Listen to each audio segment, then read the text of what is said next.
Assalamualaikum, hello guys, welcome back to my channel.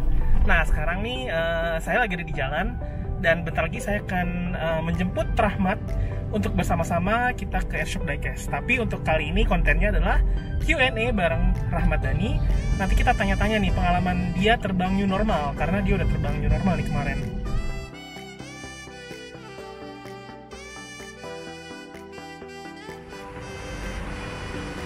Halo. Nah, sekarang saya udah pindah ke belakang nih biar lebih gampang nih kita Q&A bareng Abam Rahmat. Halo Abam. Apa kabar semuanya? Ini kemarin baru aja habis terbang ya? Iya, minggu lalu sih. Minggu lalu di era new normal nih. New normal akhirnya nyobain buat terbang. Oke. Kan kita semua mungkin udah nonton juga videonya ya, udah ada di channelnya. Iya, udah ada. Abam, cuman masih banyak nih yang bertanya-tanya gitu. Ya. Jadi kita mau Q&A mungkin pertanyaan-pertanyaan yang masih sering ditanyain. Ya. Oke, boleh. Oh iya, karena sekarang masih pandemi jadi kita sama-sama pakai Physical distancing, pakai masker ya, dan jaga jarak. Jadi kita nanyanya nggak satu frame, nggak apa-apa ya. Nah, pertama nih mau nanya nih, kalau untuk di new normal ini harga tiket tuh sebenarnya murah, biasa aja atau lebih mahal ya, Bang? Kalau buat harga tiketnya relatif sih. Jadi ada beberapa maskapai yang memang keluar tuh harga tiket murahnya. Ada juga beberapa maskapai yang masang harganya tertinggi. Jadi variasi harganya cukup bervariasi. Ada yang murah, ada yang mahal. Jadi tergantung, balik lagi ke pilihan kita mau naik airlines apa. Terus tapi ya dari harga juga ada maksudnya ada perbedaan servis kayak bagasi, snack gitu-gitu juga ada beda. Jadi bervariasi sih, cuman ada yang murah, ada yang mahal. Jadi dibalikin lagi pilihannya ke masing-masing. Kalau kemarin gua naik Garuda itu harga tiketnya keluarnya kelas yang lumayan tinggi. Jadi tapi bukan yang paling tinggi. Bukan yang paling tinggi, cuman sekitar 800.000 itu sekali jalan ke Semarang. Oh, itu sebenarnya lumayan ya, nggak terlalu mahal, nggak terlalu murah juga. Sedang. Terus kalau pas pulangnya itu gua naik Citylink, belinya itu di website membernya Citylink itu harganya lebih murah, itu sekitar 500 ribuan. Kalau di online travel agent dia jual harga sekitar 700 ribu. Kalau di websitenya Citylink langsung itu 500 ribu. Oh iya, itu nggak salah websitenya member.citylink.co.id. Member.citylink.co.id. Itu lebih murah kalau beli di situ. Ah, tuh dapat bocoran ya. Nah, terus mungkin dari kalian masih banyak yang bingung nih. Di new normal ini dokumen apa aja sih yang perlu dibawa atau perlu disiapin sebelum kita terbang? Kalau buat dokumennya sendiri, yang pertama itu yang pasti surat hasil rapid test atau swab test ya. Jadi ini juga kalian harus riset-riset dulu juga, karena nggak semua kota atau semua provinsi itu nerima rapid test aja. Kayak misalnya kalau setahu ke beberapa kota di Papua itu wajib swab. Wajib swab. Terus ke Bali juga sempat sekarang udah bisa pakai surat hasil rapid test aja. Nah, suratnya ini didapatin ketika kita habis rapid test, itu kita dapat suratnya dan itu berlaku 14 hari dari sejak kita rapid test. Oke, jadi hasil rapid test itu nanti kita dapat surat. Dan itu berlaku 14 hari. Berlaku 14 hari. Kemarin ada pertanyaan juga, jadi gini, kalau misalnya berangkatnya kita udah pakai suratnya, pulangnya kita bisa nggak pakai surat yang sama? Nah, itu jawabannya bisa. Jadi pakai surat yang sama buat berangkat dan buat pulang, karena masih berlaku 14 hari. Oh, pokoknya selama masih masuk dalam masa berlaku rapid test masih bisa dipakai lagi ya? Bisa dipakai lagi. Karena surat rapid test itu nggak kita kasih gitu ya? Nggak, cuman di stempel aja. Jadi kayak ada verifikasi dari Kementerian Kesehatan. Oh, oke, itu bagus tuh. Nah, rapid test ini sebenarnya termasuk di harga tiket apa nggak? Rapid test sendiri di maskapai ini ada yang ngebandel, ada yang enggak. Tapi kalau setahu gue juga beberapa maskapai nyediain rapid test yang murah kalau kita beli tiket dari maskapai tersebut. Contohnya? Contohnya kayak Lion Air itu. Lion Air ya. Kalau kita punya Lion Air, kalau kita punya tiket Lion Air, harga rapid testnya 95 ya kalau nggak salah. Kalau gue kemarin kebetulan rapid testnya mandiri, jadi nggak melalui airline ya. Melalui airlines, itu gue rapid testnya tapi memang di Bandara Hussein kalau gue kemarin. Nah, harganya itu 200.000, itu udah termasuk surat keterangannya, dan itu bisa dipakai 14 hari. Oh, oke. Jadi mungkin di beberapa bandara ada yang menyediakan rapid test juga ya? Iya, di CGK juga ada. Jadi bahkan di CGK selain ada yang punyanya dari Angkasa Pura itu kan dia kerja sama Kimia Farma. Kalau maskapai juga ada, kayak Lion dia punya tempat sendiri buat si rapid test itu, ada di bandara juga. Oh gitu. Kalau Garuda kalau salah sama rumah sakit apa gitu ya? Garuda juga kerjasamanya sama, kalau nggak salah sama rumah sakit India deh. Garuda Sentra apa gitu ya. Citylink juga ada, dia ada yang kalau kita beli tiket di online travel agent itu bundle sama include rapid test, itu ada beberapa klinik yang kita bisa pilih. Nah itu tapi lokasinya mungkin nggak di bandara ya kalau Iya, kalau itu lokasinya nggak di bandara. Nah jadi perlu cari tahu juga tuh. Betul, itu perlu sama airline pilihannya. Kalau saran dari gue sih mending kita rapid testnya sendiri aja ya. Ya sebelum terbang. Soalnya itu antriannya pasti banyak banget dan juga buat apa ya namanya, biar kitanya nggak keburu-buru lah, jadi sebelumnya aja. Nah itu tadi beberapa penjelasan mengenai rapid test ya, cukup terjawab sudah kan. Nah berikutnya nih, dokumen apa lagi sih selain rapid test, hasil rapid test tadi kita tanyain ya. Oke, jadi selain tadi kita harus ngelampirin surat hasil rapid test, kita juga sebelum check in itu harus udah nginstal aplikasi IHAC atau e-Health Alert Card. Nah ini aplikasinya Kementerian Kesehatan. Jadi di sini kita nanti kayak ngisi apa tujuan kita kemana, asal kita dari mana. Nah ini diisi sebelum kita nyampe, nanti itu harus ditunjukin gitu hasilnya. Jadi kita pokoknya jadi sebelum ke bandara mungkin sebaiknya udah langsung isi ya. Jadi biasanya di bandara tujuan itu udah disuruh ngisi. Jadi ketika kita sampai di bandara kedatangan itu nanti kita tinggal scan QR code-nya aja, karena setelah ngisi itu nanti hasilnya itu ada QR code yang buat ditunjukin di bandara kedatangan. Nah kemarin ada pertanyaan juga, kalau misalnya kita nggak pakai smartphone nih, nggak pakai Android atau nggak pakai iPhone, itu gimana? Alternatifnya itu ada dua. Yang pertama bisa ngisi di websitenya juga, di websitenya Kementerian Kesehatan, atau kedua kita ngisinya secara manual pakai kertas yang warna kuning. Oh itu bisa didapat itu bisa didapat ketika kita verifikasi surat rapid test di websitenya Kementerian Kesehatan di bandara keberangkatan. Oke. Jadi pas kedatangan kita nyampe itu tinggal kita kasihin aja si lembar kuning. Cuman jadinya agak PR ya, karena harus isi dulu manual gitu. Kalau pakai yang IHAC ini kita bisa ngisi misalnya sambil jalan ke bandara gitu, di mobil kita udah bisa ngisi. Ya jadi mempercepat proses juga ya pas di bandara. Mempercepat proses juga, dan ini wajib diisi sebelum kita masuk ke security itu ditanya udah ngisi IHAC belum, sama surat yang rapid test tadi yang diverifikasi itu juga kita liatin lagi ke petugas bandara. Oh itu pas mau masuk bandaranya? Iya pas setelah check in kan kita masuk ke security. Jadi kan biasanya cuma dicek boarding pass sama KTP. Nah ini ada dokumen tambahan, itu dicek IHAC sama surat rapid test yang udah ada cap dari Kementerian Kesehatan. Jadi ini setelah check in malah ya? Setelah check in. Check in itu dicek lagi. Jadi memang disarankan kan sekarang sama maskapai itu kita udah datang ke bandara tuh sekitar 2-3 jam sebelum keberangkatan, walaupun domestik ya. Karena tadi ada beberapa step yang harus kita lewatin, dan itu kalau lagi banyak penumpangnya itu kan lumayan ngantri. Ya, lagi peak hour ya. Ketinggalan pesawat atau gimana, jadi sebaiknya datang lebih awal. Tapi kayaknya pengalaman Abam kemarin sih pas lagi sepi ya?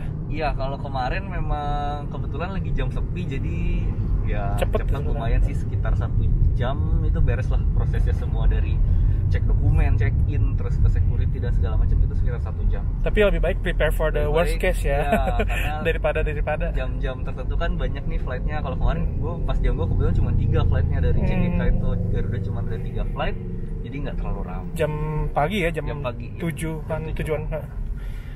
Oke, itu berarti tadi dokumennya cuma 2 itu aja ya? Dokumen keterangan dari Rapid sama IHAC. Ada lagi yang lain nggak? Kalau ke tujuan gua kemarin itu kebetulan cuma 2 aja. Cuman setahu gua ada beberapa kota atau provinsi juga yang ngewajibin ngelampirin surat-surat lain. Nah itu kalian pastiin cari-cari informasi dulu. Mungkin dari provinsinya dia punya form khusus atau apa gitu ya? Khusus.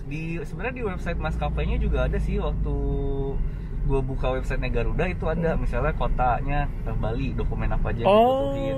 Nah itu kalian bisa cek juga di website airlines-nya syarat-syarat buat masuk ke kota tujuan kalian. Jadi kalau mau lebih aman sih sebenarnya nanti kita cek lagi di website airline-nya ya, tujuannya kemana, perlunya apa itu ada sih. Kalau di kemarin di website Garuda ada, di websitenya Citylink juga gue lihat ada, jadi ada juga dia jabarin gitu. Kalau ke Surabaya misalnya butuh surat rapid sama IHAC, kalau ke Bali kayak gimana gitu mereka ada jabarin kok. Jadi riset-riset aja. Iya, harus rajin riset. Nah itu tadi dokumen-dokumen yang perlu disiapin dan perlu kita bawa ketika akan terbang di masa new normal ini. Nah sekarang nih kita udah nyiapin semuanya nih, lalu gimana sih suasana di bandara? Apakah sama ketika sebelum pandemi dengan sekarang?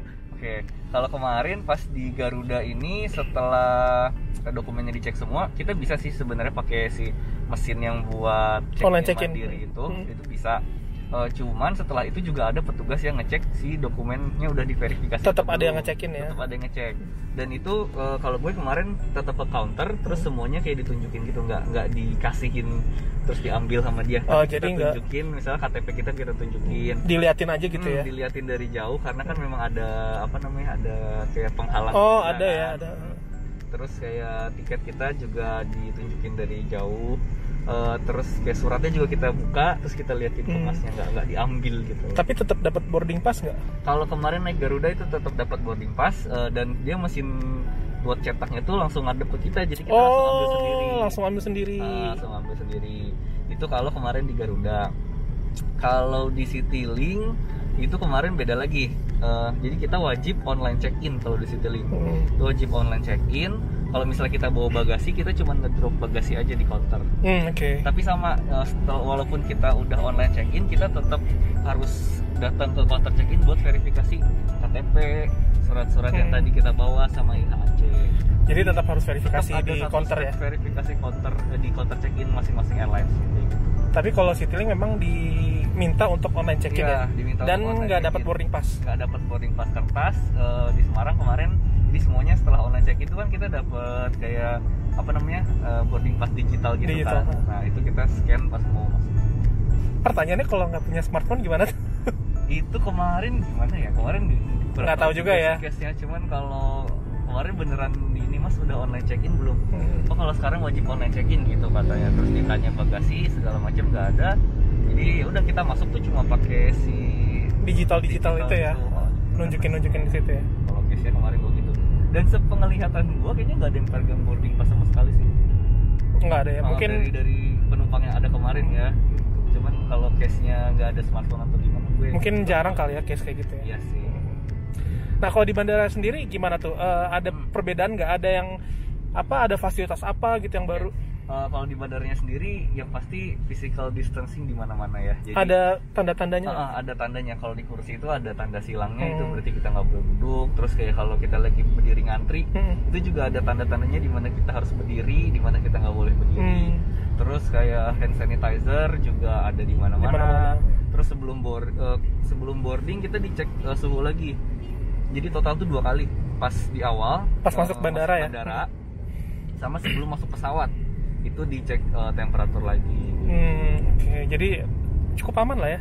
Insya Allah aman sih. Gua rasa ya. Oh iya, kalau untuk perlengkapan pribadi yang dibawa apa sih ini? Bagaimanapun masih berjalan pandeminya masih. Kira-kira ada nggak sih apa aja yang perlu dibawa? Oke. Yang pasti sih masker ya. Masker nggak boleh nggak pakai. Jadi dari masuk bandara udah harus pakai masker. Kalau nggak pakai mungkin nggak boleh terbang ya? Kayaknya sih gitu deh. Karena itu udah jadi satu kewajiban banget nih masker. Terus kalau ada direkomendasiin juga buat pakai face shield. Terus kalau gue pribadi bawa masker tambahan juga, jadi spare cadangan. Masker gue bawa cadangan. Terus hand sanitizer udah pasti gue bawa. Terus kalau kemarin gue lihat beberapa juga ada yang bawa disinfektan juga sih. Cuman setahu gue kalau kita kan nggak boleh terlalu banyak bawa cairan ya. Iya betul. Kabin sama aerosol juga. Kemarin tuh gue baca-baca jadi ada sedikit kelonggaran juga sih buat bawa hand sanitizer ya tadi ya, buat bawa hand sanitizer ke dalam cabin. Mungkin sebaiknya bawa yang handy size aja ya. Iya, bawanya yang nggak terlalu gede, yang kecil. Sama mungkin tisu basah kali ya. Iya, tisu basah juga gue bawa. Jadi bisa lap-lap di tempat kita duduk gitu kan. Jadi pas gue masuk ke pesawat juga gue langsung lap-lap semua tuh. Kayak mejanya, terus sandaran tangan, sama seatbelt itu dilap-lap dulu aja deh. Sama layar. Iya, layar kalau ada. Nah itu tadi persiapannya. Sekarang kita udah menuju boarding ke pesawat. Kira-kira gimana sih perbedaannya saat on board di new normal ini? Kalau di new normal ini ketika boarding tuh kita di sequence itu dari belakang. Jadi nomor-nomor belakang dulu. Jadi dipanggil yang belakang dulu ya, nomor belakang dulu masuk itu kayak ngantrinya juga sama, ada jaraknya. Itu masuk ke dalam pesawat, terus ketika masuk pesawat juga di depannya tuh udah ada hand sanitizer. Jadi bisa dipakai. Bisa pakai. Terus kita masuk ke pesawat dan kebetulan dari 2 airlines yang gue naikin kemarin itu dua-duanya menerapkan physical distancing sih di pesawat. Jadi kursinya itu yang kursi tengahnya di blok, jadi nggak ada penumpang di situ. Jadi penumpangnya cuma ada di window sama ada di aisle. Kalau gue ngerasa cukup aman sih dengan diterapkannya physical distancing di dalam pesawat. Iya, jadi kan kalau ada jeda tengah kosong kan jadi nggak langsung bersentuhan langsung gitu ya. Sebelahan langsung sama penumpang lain. Iya. Terus kalau di Garuda kemarin snacknya itu sekarang beneran satu box gitu aja gitu, nggak ada tambahan minuman lagi karena untuk mengurangi interaksi antara penumpang sama cabin crew katanya sih. Sama mungkin mengurangi waste dari penumpang juga ya. Betul. Jadi semuanya udah ada di satu packaging gitu ya.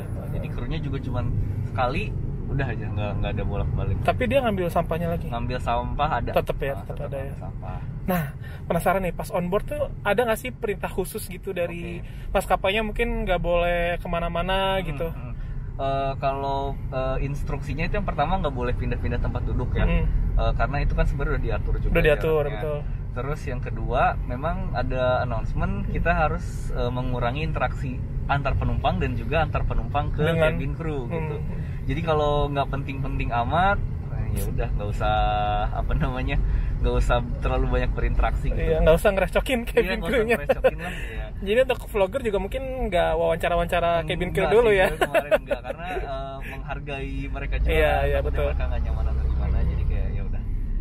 Ya, oke. Selain itu ada lagi nggak perbedaannya? Perbedaannya apa lagi? Oh, ketika turun dari pesawat juga sama. Jadi yang turun dari pesawat itu yang depan dulu. Terus sama ngantri di aisle-nya juga nggak boleh panjang-panjang. Kemarin udah kayak sempat disuruh duduk lagi, Pak, tunggu yang antrian depan selesai dulu, baru nanti yang antrian belakang itu keluar dari pesawat. Jadi duduknya makin ke belakang harus makin sabar ya untuk keluar. Terakhir. Terus kalau di lavatory-nya sih sama sih, nggak ada perbedaan. Kalau di dalam pesawatnya ada beda juga sih. Jadi di Garuda sama di Citylink itu udah nggak ada majalah sekarang. Oh iya, benar-benar udah nggak ada majalah ya. Cuman ada safety card aja. Itu karena kan majalah juga takutnya kan dipegang banyak orang kan, jadi bisa jadi media penularan juga. Tapi dengar-dengar beberapa maskapai sekarang jadi ada kayak wifi on boardnya gitu, kayak Lion Air kan sekarang udah ada tuh. Iya, gue sempat dengar kayak gitu. Nah kalau gitu sih ya lumayan lah ya. Buat menggantikan ya. Buat menggantikan keberadaan si majalah, ada hiburan itu via wifi gitu. Oke. Nah itu tadi perbedaan on board di new normal dengan yang sebelumnya. Karena jujur aja saat ini saya belum bisa terbang-terbang karena dari kantor juga masih belum memperbolehkan kita untuk kemana-mana. Tapi untung ini ada Abam nih, jadi kita bisa tanya-tanya langsung ya. Bisa kepo-kepo.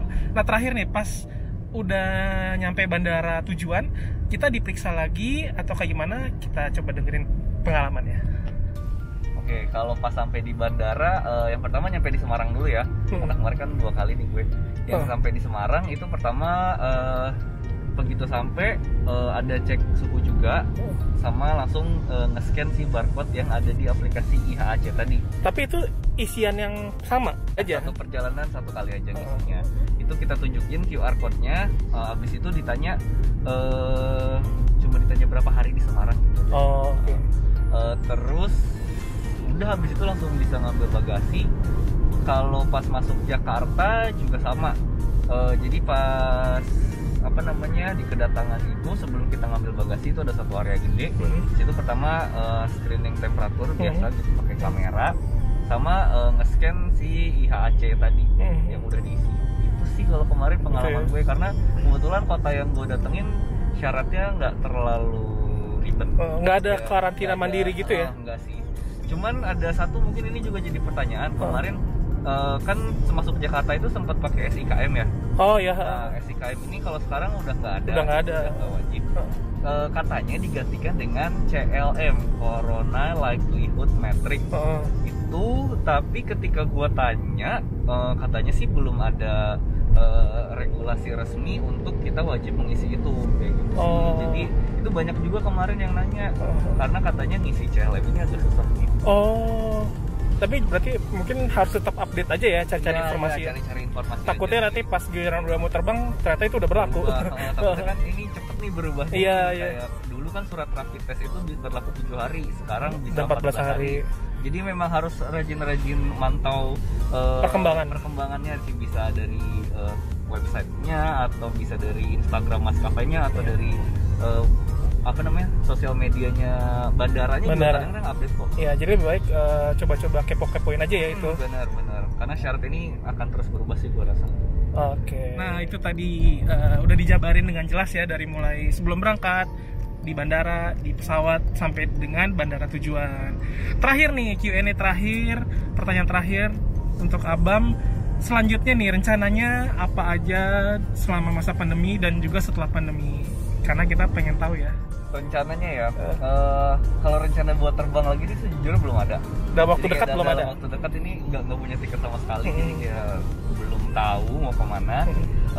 Mungkin kalau misalnya nanti ada kesempatan buat terbang lagi, pengen kembali sih. Pengen kembali. Udah ya. Kangen pantai kali ya? Kangen pantai banget. Sama kalau nanti udah bisa keluar negeri lagi, itu pengen banget ke Phuket. Kenapa Phuket?